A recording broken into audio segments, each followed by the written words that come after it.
What up, Toku fans? I am back with another video. This time I'm reviewing episode 4 of Kamen Rider Geats. I didn't review this yesterday. I decided to do it.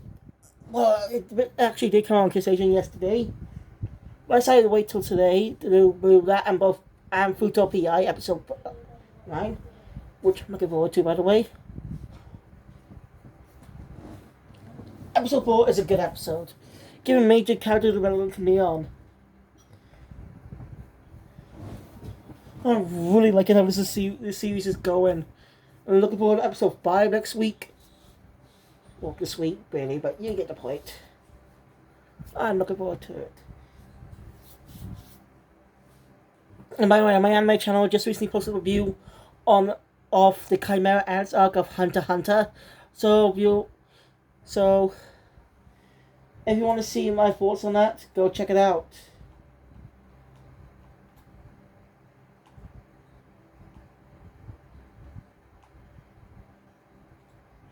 So anyway,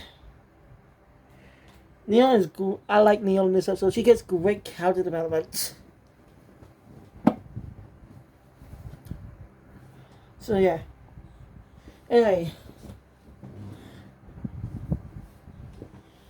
So the episode continues where we left off.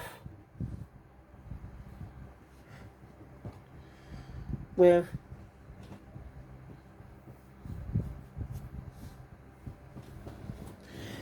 get Neon and the panda guy. Dapan, I think he's called. Got bitten by zombies and infected.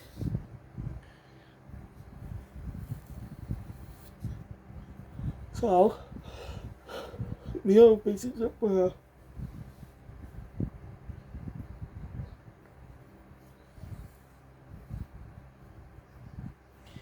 And she has some big problems. Anyway, here was the one doing the recap with his video diary. Wondering if we might make it our life.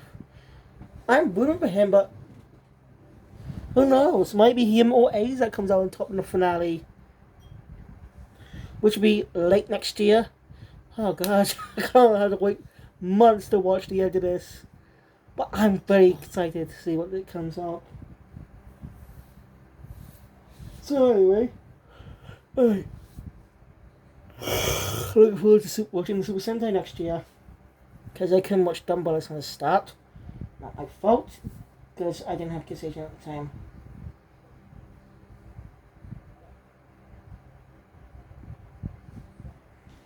Alright. Kayla comes out and sees Neon on her phone. She's talking to a very strict mother. She may seem like a bitch. You know? She can't find Neon and wants her to come home now. You know? Neon just hands up the phone. Then she falls to the ground. Kayla asking if she was alright. Neon tells him he should stay away from her, so she doesn't get affected too. Ace also shows up.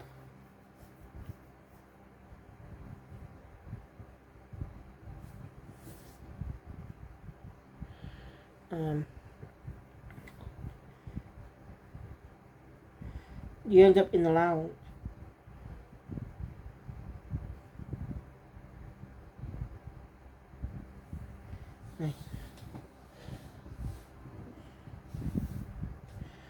Alright. Neon gets end up running to a warehouse. Darpan is tied up. Because they can't trust. It was the random guy who brought Neon there, by the way. Because they can't trust if he's gonna turn or not soon. So they're gonna tie Neon up. So Buffer is planning on killing Neon. So he henches up. So Kayla henches up too, stop him. Kayla does lose a bit of points for that, but and Ace sits in saying that, you know why he doesn't kill Darpan yet? Because since he hasn't turned, he will get 0 points. So yeah, that's the only reason to keep him alive. Bubba's definitely a dick.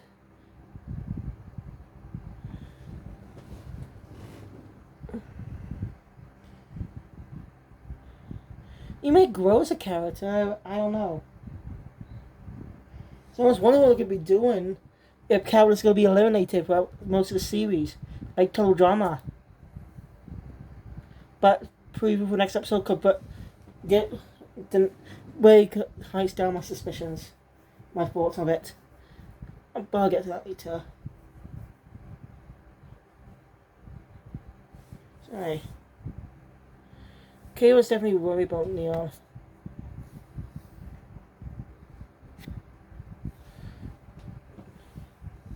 So, everyone's just a bunch of assholes.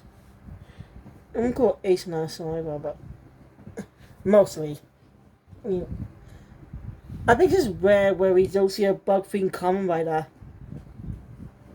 I don't know, Kamen Riders are always insect themed, you know? Since 1973. Oh, yes. 1973 was when first Kamen Rider came out, and 20 years later, in 1993, in America, we got the Mighty Morphin Power Rangers. Oh, it's kind of funny to think about. They came out at the same points of time, just in decades apart. Anyway.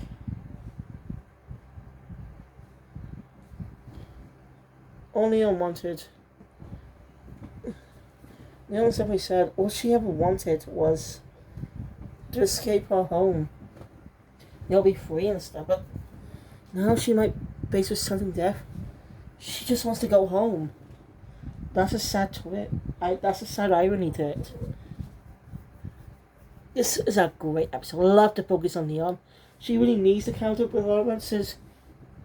Wow, she was only introduced a couple episodes ago.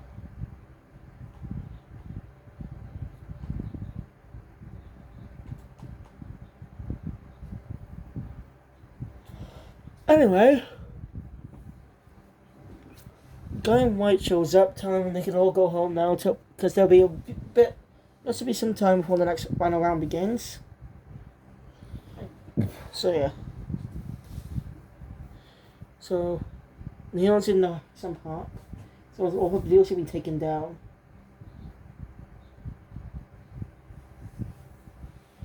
Then the girls show up, but she asks how they but she wants to know how they found her since she's not live streaming.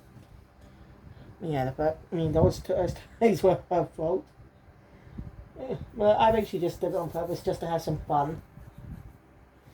But it turns out they've heard GPS in her belongings.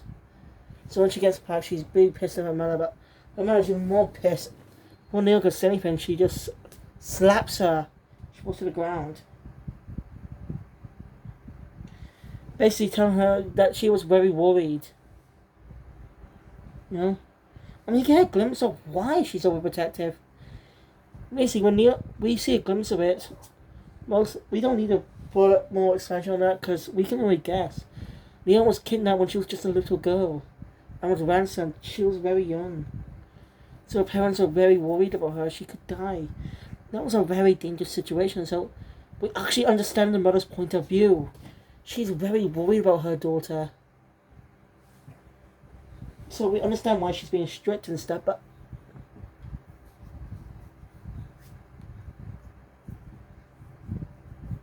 still, there's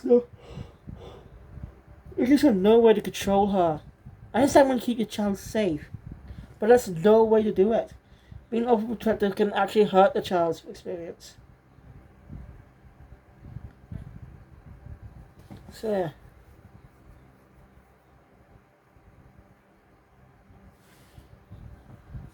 So anyway, she basically tells Neil to never leave the house again. Sends her to her room. Neil said to her she will escape someday. Later that night, she skates through the window. Must be not high then. She says, "Will she leave? Will she leave?" She passes out. So she want to make her dream come true. Turns out Kamen and Ace were there.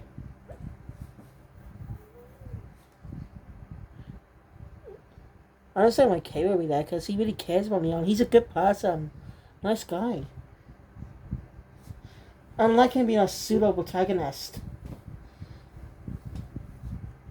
You know, basically he's the audience protagonist in a way. An AP. Main protagonist and audience protagonist. Two types of protagonists. See, if they introduce two protagonists in the same series, like, they need a character to introduce the world to. Usually the first Kamen Riders, usually the main character protagonist, the Kamen Riders, introduce us to the world. Man. But sometimes they do something different.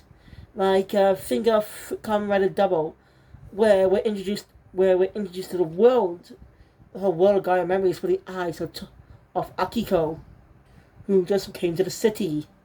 So she experienced it along with us, the audience. And similar here, Kara, a normal person, got thrust into this world too. I don't know, but earlier I was mentioning of cloud damage, you know. So what, people? Right, they can always reset them and bring them back to life. That's what Ace said, by the way. He doesn't have a. He kind of has a point though.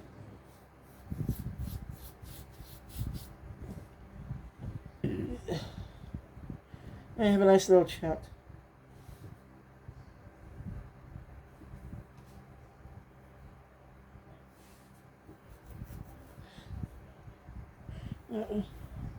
Neon thinks it might be the end of her life. But Ace has to make a deal with her.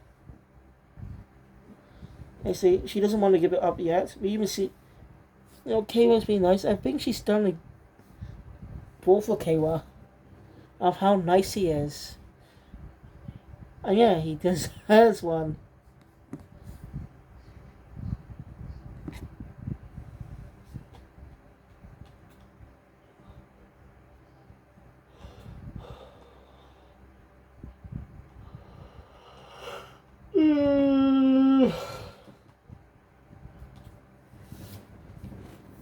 Oh.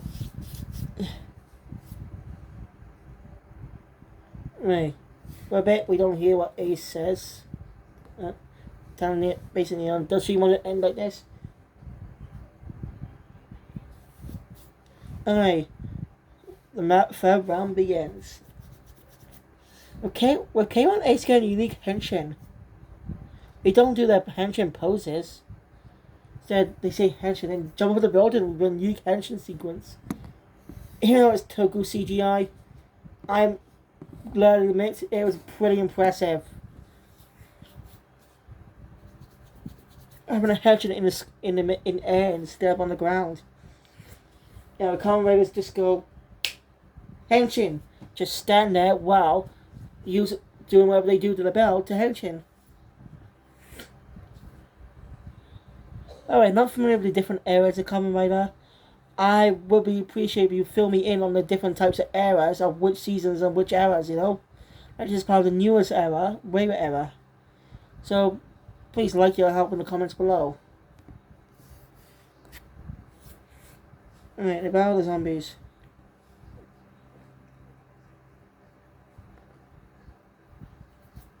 Ace asks Buffer how to get the usual armor.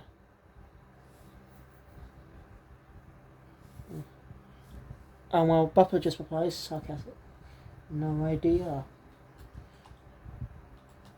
Or he's just saying that not to spoil anything, tell anything to Ace or how he got it. Next question, how did he obtain it? Oh, the panda had it. This is more suspicious. But Neon, not wanting to give up, she'll fight to the very end. And that's a very cool henshin. Like, she runs saying henshin while running. Then we see a unique henshin with a henshin helmet appear on the sky. I like notice this little detail in the eyes of the man with the helmet. They have little markings on it. I really like that detail. You wouldn't notice it straight. And you can get a flashback through last night of what Ace meant. Basically, they could beat the game before those infected would turn, and all the damage done to them in that round will be reversed like it never happened. Very clever. Also, Kayla gave Neon the boost buckle. So yeah, she uses that too. I think she's the second character to use a dual mode. Because Buff only used one.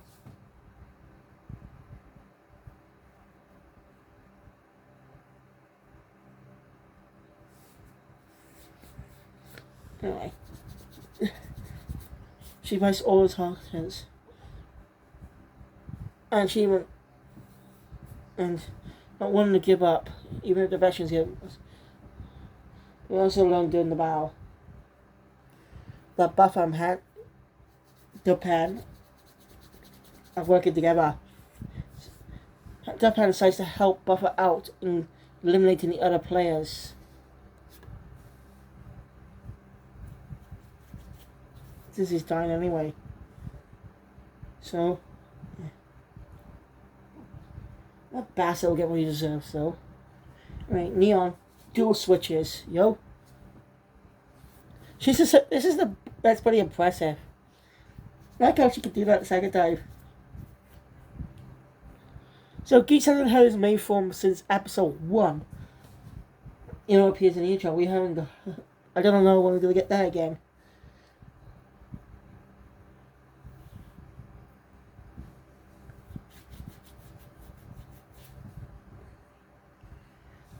I hope Ace Neon managed to clear the mission. All the damage is done. Go saying goodbye to the boost buckle for a bit.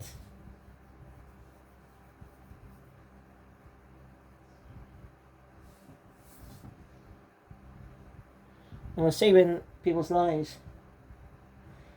The Rang guy is funny because the zombies he took care of took him 3 minutes to do it.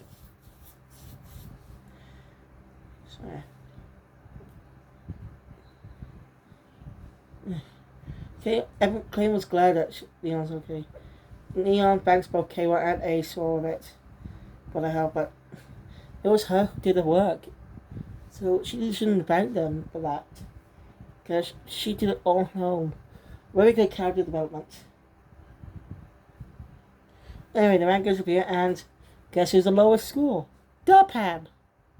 I'm just gonna say Panda because that sounds very stupid. So basically, he's disqualified.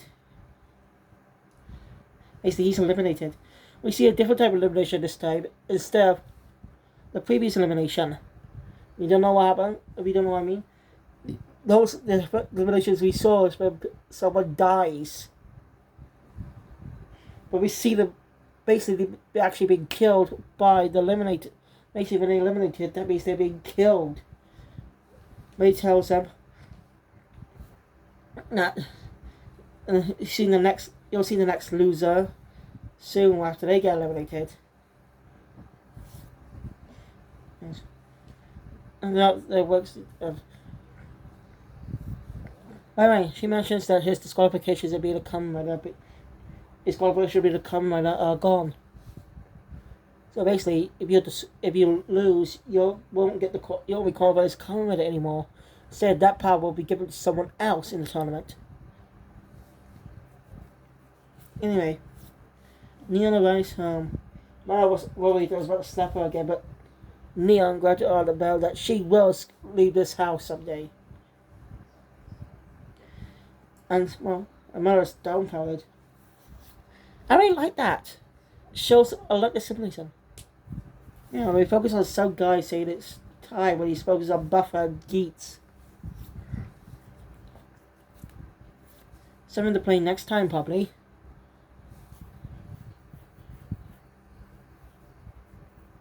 And that's where the episode ends. Next time we get some new riders joining. So they can have a join midway for the tournament? I think I get it though, to keep things fresh and not run out so quickly. What our story ideas like? I don't, they need to keep the characters in the tournament somehow. But if the characters get eliminated nearly every time, most of the episodes, then we'll be short to the final battle very quickly. So I get adding more characters for this to keep things up. I just hope it doesn't get repetitive. But anyway, thank you guys for watching. If you enjoy my content, please hit the thumbs up button. Once you more, subscribe to the channel, hit the notification bell. You'll be up to date all news that comes out in the future. Until next time, sayonara.